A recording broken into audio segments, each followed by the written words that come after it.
ಟಿ24 ಕನ್ನಡ ನ್ಯೂಸ್ಗೆ ಸ್ವಾಗತ. ಸಿರುಗುಪ್ಪ ನಗರದ ನೇತಾಜಿ ವ್ಯಾಯಾಮ ಶಾಲಾ ಆವರಣದಲ್ಲಿ ತಾಲೂಕು ಕಾನೂನು ಸೇವೆಗಳ ಪ್ರಾಧಿಕಾರ ಹಾಗೂ ವಕೀಲರ ಸಂಘದ ಸಹಯೋಗದಲ್ಲಿ ರಾಷ್ಟ್ರೀಯ ಗ್ರಾಹಕರ ದಿನಾಚರಣೆ ಪ್ರಯುಕ್ತ ನಡೆದ ಕಾನೂನು ಅರಿವು ಮತ್ತು ನೆರವು ಗ್ರಾಹಕರ ಜಾಗೃತಿ ಕಾರ್ಯಕ್ರಮವನ್ನು ಹಿರಿಯ ಪ್ಯಾನೆಲ್ ವಕೀಲರಾದ ಎನ್ ಅಬ್ದುಲ್ ಸಾಬ್ ಅವರು ಸಸಿಗೆ ನೀರೆರೆಯುವುದರ ಮೂಲಕ ಉದ್ಘಾಟಿಸಿ ಮಾತನಾಡಿದ್ದಾರೆ.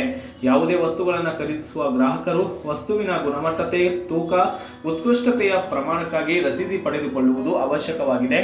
ಏಕೆಂದರೆ ನೀವು ಖರೀದಿಸಿದ ಅತ್ಯಮೂಲ್ಯ ವಸ್ತುಗಳು, ಬೆಲೆ ಬಾಳುವ ಆಭರಣಗಳು, ಮೊಬೈಲ್, ಟಿವಿಯಂತಹ ತಂತ್ರಜ್ಞಾನಿಕ ಸಾಧನಗಳು ಒಂದು ವೇಳೆ ಹಾಳಾದಲ್ಲಿ, ಕಳವು ಆದಲ್ಲಿ ನಿಮ್ಮಲ್ಲಿರುವ ರಸೀದಿ ನಿಮಗೆ ಆಧಾರವಾಗಿರುತ್ತದೆ. ಇತ್ತೀಚಿನ ದಿನಗಳಲ್ಲಿ ವರ್ತಕರಿಂದ ಗ್ರಾಹಕರು ಹೆಚ್ಚಾಗಿ ಮೋಸ ಹೋಗುತ್ತಿದ್ದು, ಬಂಗಾರದ ಅಂಗಡಿಯಲ್ಲಿ ಕೂಡ ನೀವು ಖರೀದಿಸುವ ಬಂಗಾರದ ಪ್ರಮಾಣ ಮತ್ತು ಅದರಲ್ಲಿ ಬೆರೆಸುವ ಅನ್ಯಲೋಹದ ಮಿಶ್ರಣದ ಕುರಿತು ನಮೂದಿಸಿ ರಸೀದಿ ಪಡೆಯಬೇಕು.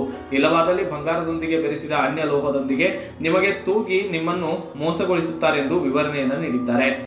ಒಂದು ವೇಳೆ ನೀವು ಹೇಳಿದಾಗ ಅವರು ನಿಮ್ಮ ಮಾತಿಗೆ ಬೆಲೆ ಕೊಡ್ಲಾರ್ದಂಗ ಆ ವಸ್ತುವನ್ನು ಹಿಂದಿರುಗಿಸದೆ ಬೇರೆದು ಎಕ್ಸ್ಚೇಂಜ್ ಮಾಡಲಾರ್ದಂಗ ಕೊಡಲ್ಲ ಅಂತೇಳಿ ನಿಮಗೇನಾದ್ರೂ ಮೋಸ ಮಾಡ್ತಿದ್ರೆ ಅಂಥ ಸಂದರ್ಭದಲ್ಲಿ ಜಿಲ್ಲಾ ಮಟ್ಟದಲ್ಲಿ ಗ್ರಾಹಕರ ರಕ್ಷಣಾ ವೇದಿಕೆ ಇರುತ್ತೆ. ಅದಾದ ನಂತರ ರಾಜ್ಯ ಮಟ್ಟದಲ್ಲಿ ಇರುತ್ತೆ, ರಾಷ್ಟ್ರ ಮಟ್ಟದಲ್ಲಿ ಇರುತ್ತೆ. ಜಿಲ್ಲಾ ಮಟ್ಟದಲ್ಲಿ 5 ಲಕ್ಷದವರೆಗೆ ಅದರ ಅವಧಿ ಇರುತ್ತೆ, ಒಂದು ಪರಿಮಿತಿ ಇರುತ್ತೆ.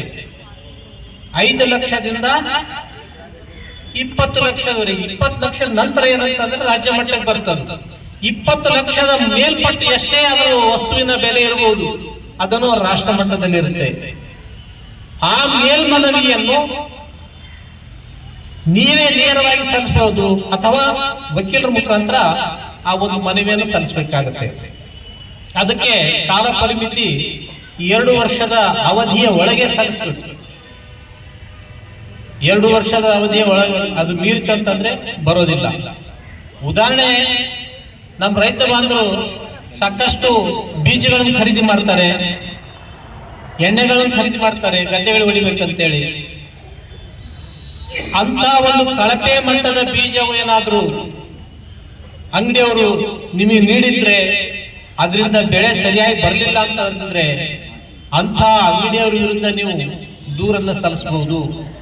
ದೂರನ್ನ ಸಲ್ಲಿಸಿ ನಿಮಗಾಗಿರ್ತಕ್ಕಂಥ ನಷ್ಟದ ಪರಿಹಾರವನ್ನು ಅವರಿಂದ ನಾವು ಪಡ್ಕೋಬಹುದು.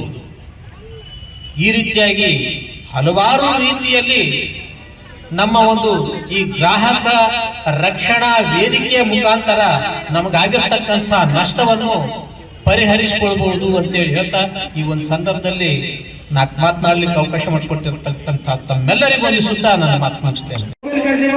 ಮೊಬೈಲ್ ಇರಬೇಕು. ಮೊಬೈಲ್ ಯಾರಾದ್ರೂ ಕಳ್ಳತನ ಮಾಡಿದ್ರೆ, ಕಳೆದು ಹೋದ್ರೆ ನಿಮ್ಮಲ್ಲಿ ರಸೀದಿ ಕಾಪಾಡಬೇಕು. ನಾಳೆ ಸ್ಟೇಷನ್ ಹೋದ್ರೆ ಕೇಳ್ತಾರೆ, ಮೊಬೈಲ್ ಸರ್ ಮೊಬೈಲ್ ಕಳ್ತನ ಆದ ಮನೆಯಾಗ ಇಟ್ಟಿಗೆ 50,000 ಮೊಬೈಲ್ ಕಳ್ತನ ಆಗಿಬಿಟ್ಟು. ಅಥವಾ ಬಸ್ನಲ್ಲಿ ಏನೋ ಹೋಗಲಿಕ್ಕೆ ಯಾರೋ ಬಸ್ನಲ್ಲಿ ತಗೊಂಡ್ಬಿಟ್ರು, ಪಿಕ್ ಪಾಕೆಟ್ ಮಾಡಿದ್ರು. ನನ್ನ ಮೊಬೈಲ್ ಇತ್ತು, 50,000 ಮೊಬೈಲ್ ಇತ್ತು, ಯಾರೋ ತಗೊಂಡ್ಬಿಟ್ರು ಬಸ್ ಹತ್ತುವಾಗ ಅಂತ ನೀವು ಕಂಪ್ಲೇಂಟ್ ಕೊಡಕ್ ಹೋದ್ರೆ ಕಂಪ್ಲೇಂಟ್ ತಗೊಳ್ಳೋದ್ರ ರಸೀದಿ ಕೇಳ್ತಾರೆ. ಯಾವ ಕಂಪನಿ ಮೊಬೈಲು, ಯಾವ ಖರೀದಿ ಮಾಡಿದ್ರಿ, ನಿಮ್ಮ ಹೆಸರಿದೆ ಇಲ್ಲ ಅಂತ ಎಲ್ಲ ನೋಡ್ತಾರೆ. ಯಾಕಂದ್ರೆ ಯಾವುದೇ ವಸ್ತು ಖರೀದಿ ಮಾಡಿದ್ರೆ ದಾಖಲೆಗಳು ಅತ್ಯಂತ ಅವಶ್ಯಕವಾಗಿದೆ. ಪ್ಯಾನಲ್ ವಕೀಲ ವೆಂಕಟೇಶ್ ನಾಯಕ್ ಮಲ್ಲಿಗೌಡ ಗ್ರಾಹಕರ ಹಕ್ಕುಗಳ ಬಗ್ಗೆ ಜಾಗೃತಿ ಮೂಡಿಸಿ ವ್ಯಾಪಾರಿಗಳಿಂದ ನಿಮಗೆ ಮೋಸವಾಗಿದ್ದಲ್ಲಿ ತಾಲೂಕು ಕಾನೂನು ಸೇವೆಗಳ ಸಮಿತಿಯಲ್ಲಿ ಉಚಿತ ಸಲಹೆಯನ್ನು ಪಡೆಯಬಹುದೆಂದು ತಿಳಿಸಿದ್ದಾರೆ. ಇದೇ ವೇಳೆ ನಗರಸಭೆ ಪೌರಾಯುಕ್ತ ಗಂಗಾಧರ ಗೌಡ, ಸಮುದಾಯ ಸಂಘಟನಾಧಿಕಾರಿ ಅಮರೇಶ್, ಕಂದಾಯ ಅಧಿಕಾರಿ ಮಂಜುನಾಥ್, ಪ್ಯಾನಲ್ ವಕೀಲರಾದ ಸಣ್ಣ ಹುಸೇನಪ್ಪ, ವಕೀಲರಾದ ರುದ್ರಮುನಿ ಮತ್ತು ಇನ್ನಿತರೆ ಇಲಾಖೆಯ ಸಿಬ್ಬಂದಿಗಳು, ಸಾರ್ವಜನಿಕರು ಹಾಜರಿದ್ದರು. ತಾಜಾ ಸುದ್ದಿಗಾಗಿ ಟಿವಿ24 ನ್ಯೂಸ್ಗೆ ಸಬ್ಸ್ಕ್ರೈಬ್ ಮಾಡಿ ಮತ್ತು ಬೆಲ್ ಐಕಾನ್ ಒತ್ತಿ ತಪ್ಪದೇ ಲಿಂಕ್ ಶೇರ್ ಮಾಡಿ.